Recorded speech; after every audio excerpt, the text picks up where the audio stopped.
This is your average Choctaw City policeman. This Choctaw City policeman is anything but average.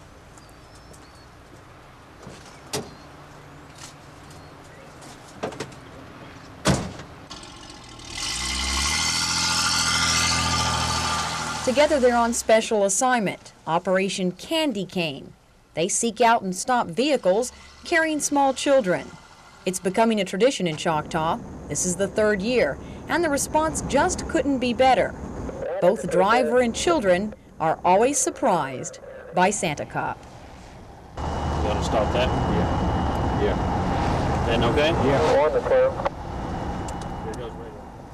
Well, we had one lady yesterday get out and get her driver's license out, and Santa gave her some candy, and she thought she was getting a ticket. Didn't know what she'd done wrong. Well, the kids always just can't believe what's happening, you know, and they want to tell me what all they want for Christmas, and they want to know if I've got candy for them, and just all real excited and wait till I tell Mom and Dad and all that kind of stuff, you know, and it's an exciting thing to do. Kids get a big kick out of it, so I enjoy it, you know. And they've already sent in their letters. They just want to know if I remember what they said on their letters. They want me to name different things, and sometimes it gets a little rough, but it's a lot of fun. It really is. Santa Cop will be patrolling Choctaw's streets till Christmas Day. The chief of police says Operation Candy Cane makes for good public relations. To Choctaw, it's just good, clean fun. Sherry Sellers, Action 4.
this ordinance is another step forward. I Oh, think right. Mr. McCoy is opening a... Yes, but different roof lines. That's the part of the confusion we're trying to clarify here for those who come in. Have more than row houses, for instance. There's a 1 and 2 family code. And the reason the R3 is in here. The emergency is approved.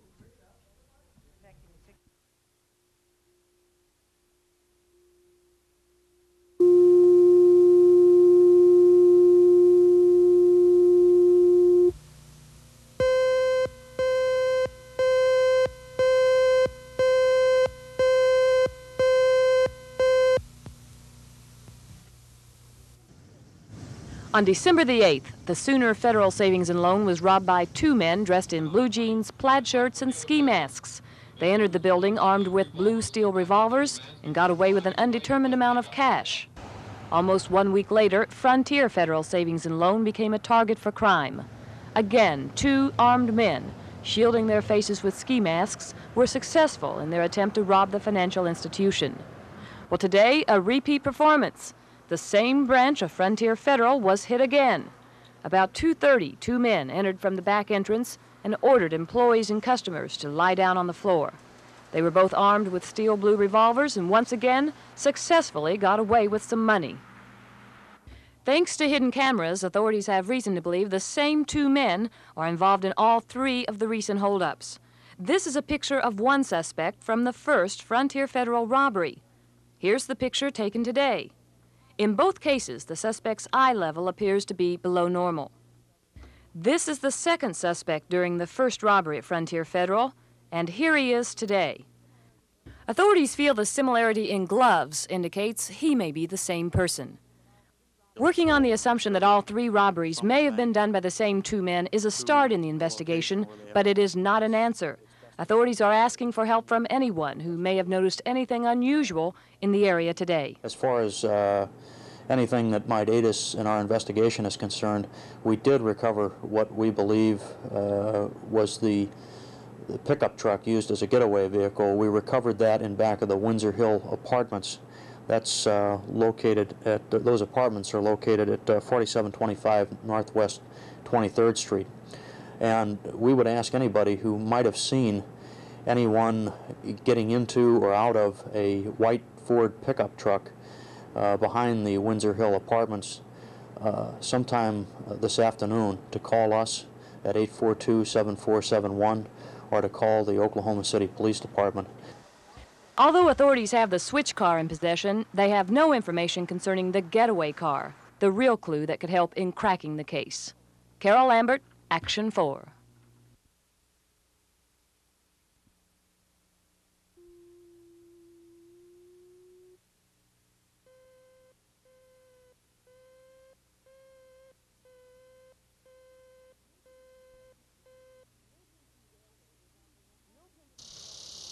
The OKT Railroad is offering a healthy purchase price of $45 million to Rock Island trustee William Gibbons. The Gibbons wants almost twice that amount. As a result, the OKT plans to cease operation tomorrow, putting almost 400 railroad employees out of work. The some 900 miles of track in question stretch from Harrington, Kansas to the Dallas-Fort Worth area, passing through many vital agricultural towns in Oklahoma. State officials are working hard to find a solution because, as Jim Townsend points out, everyone in the state will suffer.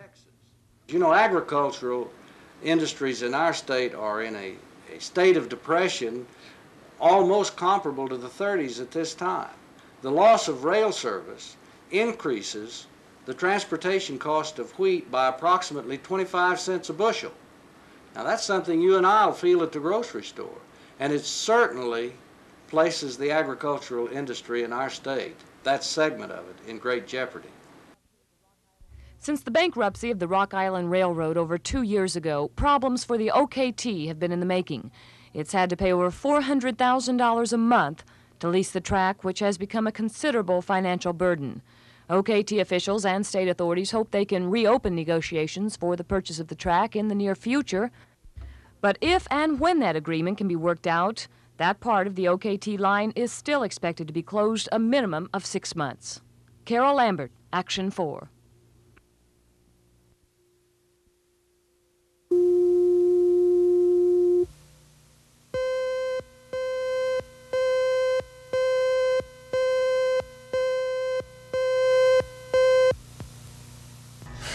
KOMA is KOMA country. It's 2:45 on New Year's morning now. If you've been out partying and your party's about ready to break up, don't forget we've got free cab service for you this morning if you need it. And I know a lot of you do. We want to keep the streets as safe as possible and get you home so you can start your new year off right. Phone us at 794-5565. We will send a yellow cab over to where you are, pick you up, and take you home free of charge. Just phone us at 794-5565. For all the parties getting ready to break up, here's Willie Nelson. Turn out the lights. The party's over. They say that all 20 minutes or so, apparently. It's in Moore? Okay, I can't take you to Moore because 918 South Lindsay. Okay, you're still listening when you're answering.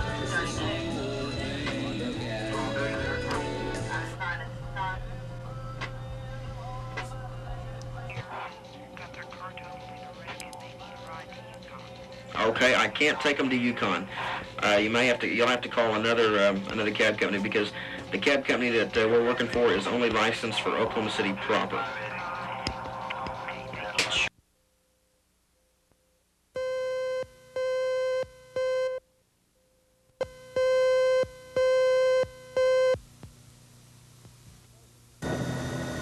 Smoke has been filling the air and flames have been shooting as high as 70 feet since the natural gas well blew out late Thursday night. The well is just south of Cromwell in east central Oklahoma. Efforts to extinguish the flames on Friday failed, and today firefighters from the Red Adair Company in Houston arrived to try to control the blaze. They've been fighting the fire with water on the outside while attacking the source by pumping mud inside the well, trying to suffocate the blaze. A spokesman for the Glencoe Petroleum Company estimates $1.5 million in damages from the explosion and fire, but owner Glenn Cohn says they won't abandon the well. Yeah, we still got another 1,000 feet to go, so I would assume that probably we'll move about 300 feet to the south of that well and start a new well. I'd be a little reluctant to go back in that old hole. One man was slightly injured when the well blew. A speculation of the cause is that some sort of spark ignited the gas when the drill hit sand. The intense heat of the flames has melted.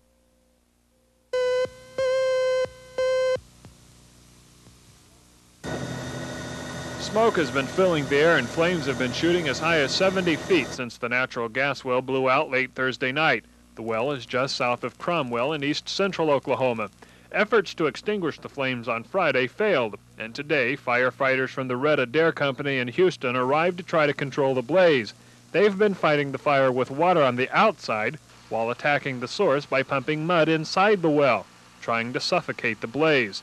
A spokesman for the Glencoe Petroleum Company estimates $1.5 million in damages from the explosion and fire, but owner Glenn Cohn says they won't abandon the well. Yeah, we still got another 1,000 feet to go, so I would assume that probably we'll move about 300 feet to the south of that well and start a new well. I'd be a little reluctant to go back in that old hole. One man.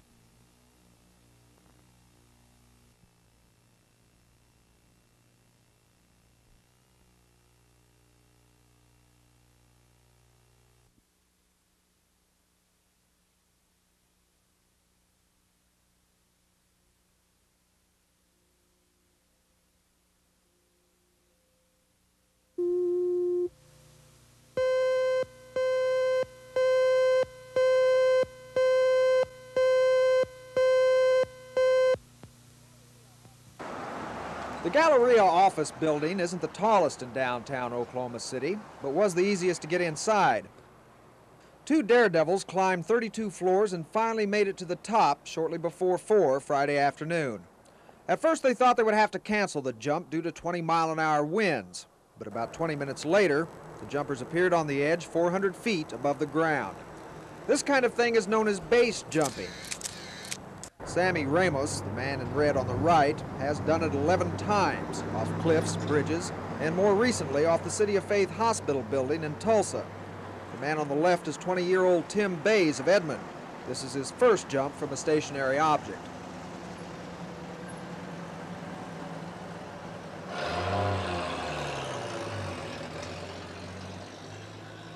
The rookie jumper played it safe. The man on the roof pulled his ripcord as he dove over the edge.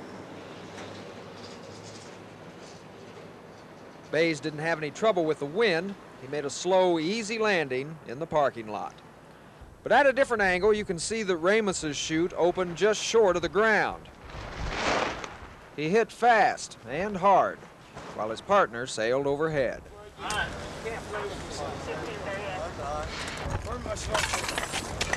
I'll go ahead and take these back to the bar or jail. The California man landed in some construction material, putting a gash above his right eye and fracturing his nose and cheekbone. Okay, I'm free falling and he's static line. A man's holding on. Today, Sammy Ramos is in pretty good shape. His injuries were not serious, and so far, Galleria owners have declined prosecution on trespassing charges.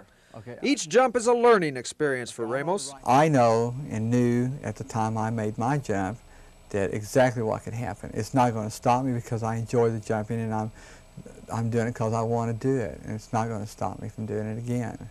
I will probably be a little bit more cautious about going as low as I did on this particular jump, you know. And even though I did get hurt on it, if nothing else, it might show people that 400 feet is just a little bit low to be free-falling. You know, you could die. Maybe it is flirting with death, you know. But whatever it is, I like it, you know, and I want to continue to do it. Ted Brown, Action 4.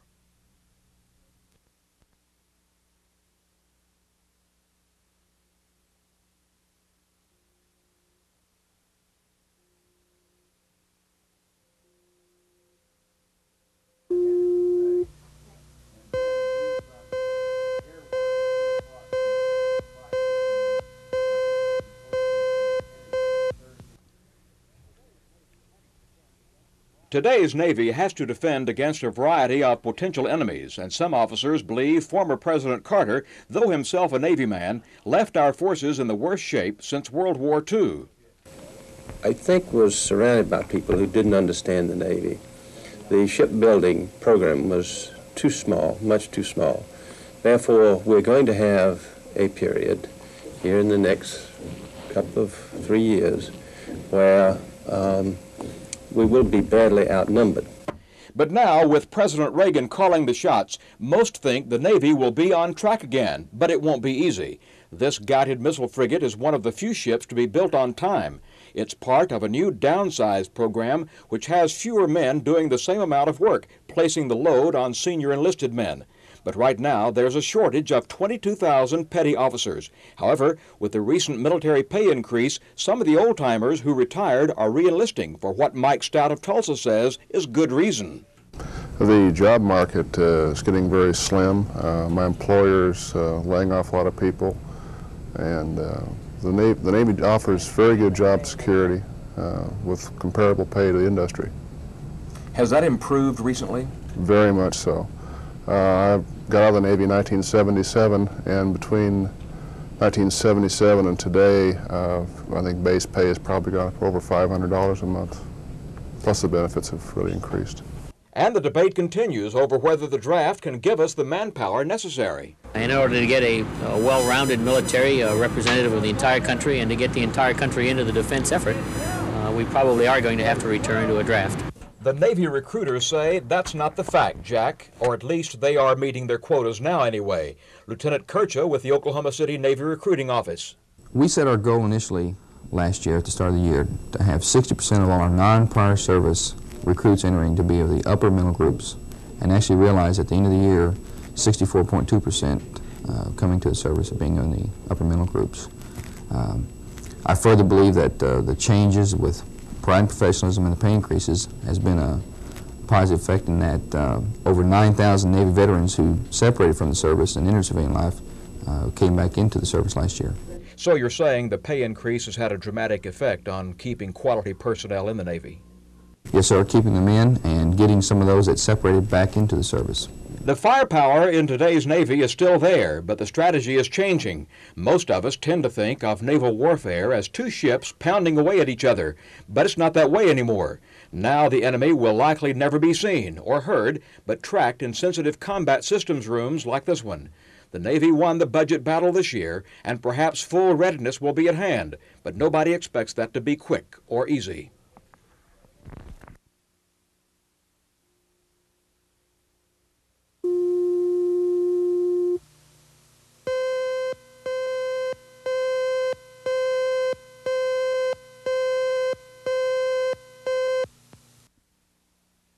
The reconfirmation hearing for Agriculture Commissioner Jack Craig hit a snag in the state Senate today. Senator Gene Stipe of McAllister said he wanted the committee to take a closer look at Craig. Stipe said the commissioner has taken a part-time attitude about a full-time job.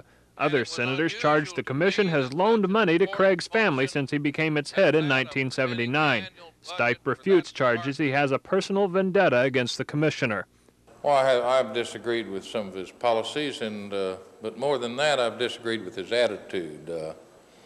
For example, the instance that I pointed out when he failed to show up before the Appropriations Committee to present his budget. I think every department head should present their budget, and the fact that he was out attending to personal business irritated me.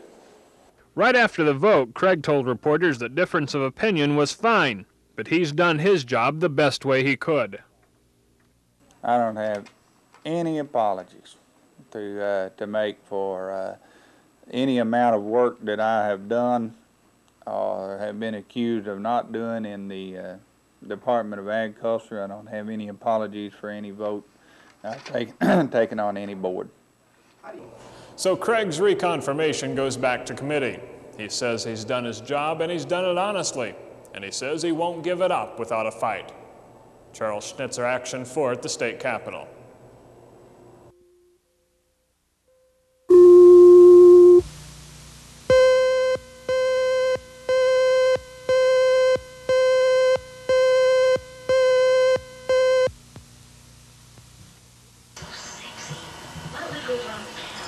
There's a few bad words. 9-year-old Mary Stephanie Constantykes was a full-fledged Cub Scout for several months during the 1980 school year.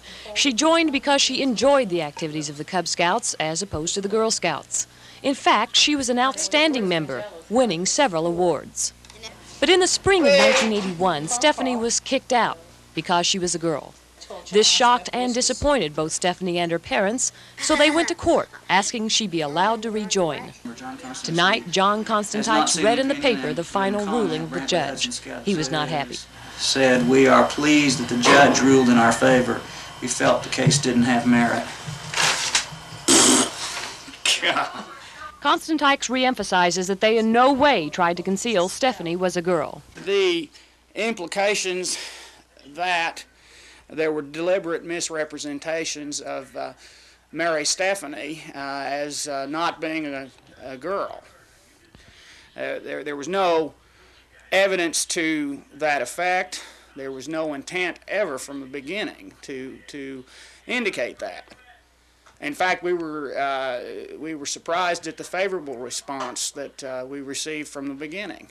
Stephanie's attorney, Ralph Hutchman, says they may appeal today's decision. That we will either ask for a rehearing or a new trial on that, or appeal immediately. And John and I have discussed that briefly, but probably we'll ask for a new hearing in district court under the federal court rules, and then assuming that since Judge Eubanks will also rule on whether we receive a new hearing, he will rule unfavorably to us, we would appeal to the 10th Circuit. On the other side, Scout executives feel quite satisfied with today's outcome. Of course, we're very pleased that the judge ruled in the favor of the National Council of Boy Scouts of America and the Last Frontier Council, our local council. We're very pleased with the opinion, and of course we've maintained from the outset that we felt the case did not have any merit. We tried to discourage the Constantykes from filing the case initially, but since it was filed, we are pleased with the outcome. Carol Lambert, Action 4 in Norman.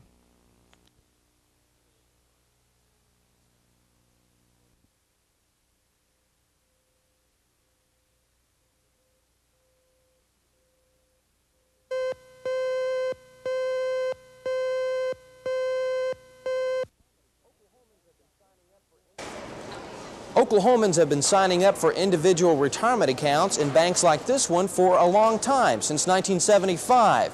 But up until now, people with company retirement benefits weren't eligible, but that's all changed. Starting this year, if you earn any kind of income at all, you are eligible, and there are a lot of benefits to look into. The most you can put into an IRA account is $2,000 a year, $4,000 for married couples. Figuring a 12% return on investment, if you opened an IRA account at age 25 and paid $2,000 a year until age 60, your account would be worth $1,216,042. By 65 years of age, it would be up to $2,248,708. And if you could hold out until age 70, your IRA would have grown to well over $4 million. As you can see, there are a lot of advantages to an IRA account. It is a good deal if a person is committed to saving for their retirement. The taxes on that money is deferred, and as the tables I'm sure most people have seen in newspapers indicate, at a rate of 10 or 12%, which can't be guaranteed for 20 years, but if you look at what interest rates are doing right now, that doesn't seem too outlandish. At those kinds of rates, if a person of 30 or 35 years age now starts putting money into an account like this, by the time they reach retirement age, they'll be millionaires. It's easy to see why so many people are getting IRA accounts with all the advantages. First, it's a great way to fund your retirement plans. Second, banks are now offering a high rate of return on special IRA certificates of deposit. And third, there are immediate and future tax benefits. The $2,000 you contribute this year is tax deductible, and you don't have to pay any taxes on the interest your money makes now. When you finally retire and start taking money out of your IRA account, you'll be in a lower tax bracket and pay less tax. There are several disadvantages to an IRA account. First, you're going to have a lot of money tied up in the bank. And second, if you try to take the money out before age 59 and a half, you'll be subject to a big penalty tax and loss of interest. Starting an IRA account is almost as easy as starting a savings account. And keep in mind, most IRA accounts are pretty much the same, no matter what the competing banks and savings and loans say. Mark O'Neill, Action 4.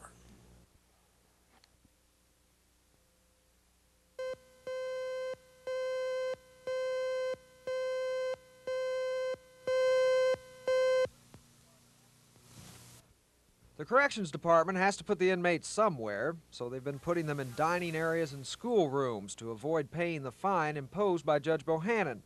But today Bohannan said he believes the state is taking steps to relieve overcrowding, so he lifted the fine and told officials they can double cell, but only as an emergency measure. Well, he was very concerned that nobody interpreted that he was letting us off the hook, that we had said we had an emergency. In the meantime, we were housing people in conditions that in our mind were worse than double selling, and the fine was keeping us from doing it because to do it we would have to be agreeing that we were committing a crime, civil contempt, and that we could not put ourselves in a position of civil contempt knowingly. And so therefore he lifted the fine so that we could do what we figured was the most responsible thing in the meantime, but that he intends for us to solve the long-range problem. Bohannan will hold another hearing in February or March on double selling, and another hearing later in the year to make sure the legislature has taken steps to solve the long-range problem. Ted Brown, Action 4.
In the last 10 years, crime in the United States has escalated 120%. That statistic pales compared to the 170% increase in Oklahoma for the same time. The governor has established a new commission to study the crime situation and ways state agencies can work to control it. Some of the things the commission is suggesting so far are upgraded communications, better training, and higher pay so Oklahoma can keep agents who work in the system. But another aid to law enforcement is better public image. The training is so important so that you don't have these situations.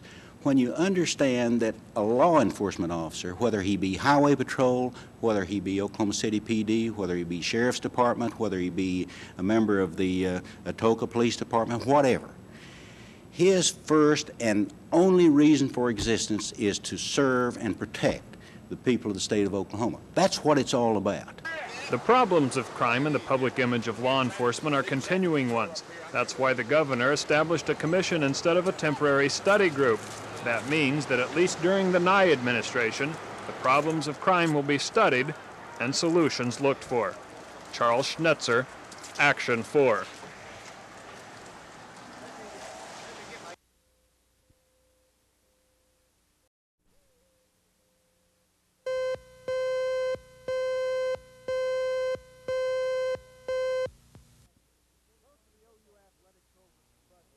Most of the OU athletic program's budget is supported by football games, and that budget runs into the millions of dollars. Even so, the athletic department has a deficit of $350,000, and one way to get more money is to raise ticket prices, which OU Regents did today. Single game tickets to the public will go from $12.50 to $15, an increase of $2.50. Student season tickets will go from $22.50 to $26. Texas tickets, which are worth more than their weight in gold, will go from $12.50 to $15 for students and from $15 to $18 for the public. Students around the campus are not happy with the increase, but most say they'll pay it. It's unfortunate, but it's worth the cost. I don't think it's fair because we're students here and we have the worst seats in the house, and the people that pay a lot of money get the good seats, and we're ending up paying more money for lousy seats. I don't know. I guess it's all right. They weren't that high.